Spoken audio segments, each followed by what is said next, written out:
How did the Asiento de Negros shape the slave trade? Imagine a system that controlled who could bring enslaved Africans to the Americas and how many they could bring. That system was called the Asiento de Negros. It was a set of contracts between the Spanish crown and private merchants or foreign nations. These contracts gave exclusive rights to supply African slaves to Spanish colonies in the Americas from the early 1500s to the mid-1700s. This meant that only certain companies or countries could legally import enslaved Africans into Spanish territories. Spain did not have direct access to African trading posts, so it relied on foreign merchants from Portugal, Genoa, the Netherlands, France, and later Britain. These merchants, called asentistas, paid the Spanish crown for the privilege of importing slaves.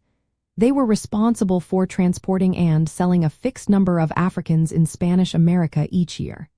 This system made the slave trade more organized and predictable for Spain.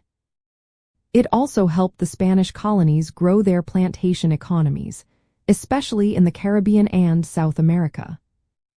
The Asiento formalized the supply of enslaved Africans and linked it to European political conflicts. For example, after the Treaty of Utrecht in 1713, Britain gained the right to supply slaves to Spanish colonies through the Asiento. This expanded the scale of the trade, with hundreds of thousands of Africans transported under British control by the mid-1700s. The system also created a connection between European rivalries and the flow of enslaved people, making the trade a key part of global power struggles. In Latin America, the Asiento had a big impact on society and culture. It led to the forced migration of millions of Africans, who contributed to the development of multicultural societies. Their influence can be seen in language, religion, music, food, and traditions that still exist today. The Africans brought through the Asiento helped shape Latin American identity in ways that are still felt now. Economically, the Asiento helped grow plantation economies based on sugar, coffee, and tobacco. These crops became vital to the colonial economy and global trade.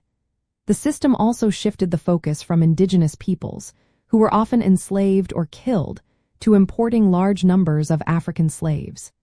This changed the demographics of Latin America and created new labor systems that lasted for centuries.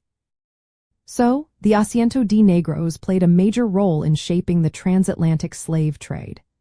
It created a formal, regulated way for Africans to be brought into Spanish colonies, intertwined with European political conflicts, and left a lasting mark on Latin American society and economy.